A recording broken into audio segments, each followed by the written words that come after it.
ஆகாய தேடினும் ஆனை சேனை தேடினும் கோடிவாசி தேடினும் குறுக்கே வந்து நிற்குமோ ஓடியிட்ட பிச்சையும் உகந்து செய்த தர்மமும் சாடிவிட்ட குதிரை போல தர்மம் வந்து நிற்குமே.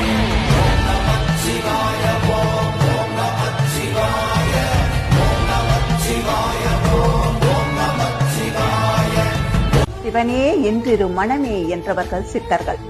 அப்படிப்பட்ட சித்தர்களில் ஒருவர்தான் சிவவாக்கிய சித்தர். அவர் பாடிய பாடல்தான் இது.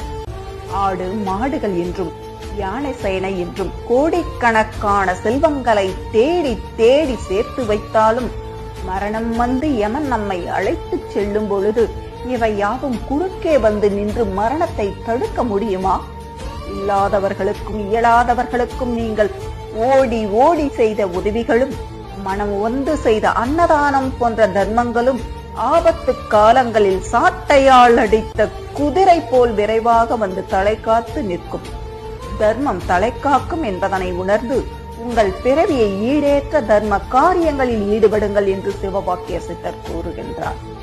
மனிதா, நாம் தேடி தேடி சேர்த்த செல்வங்களால் நிரந்தரமான அமைதியை பெற முடியாது. மற்றவர்களுக்கு உதவும் தர்ம மனப்பான்மையே இறுதியில் நிலைத்து நிற்கும் என்பதனை உணர்ந்து கொள்.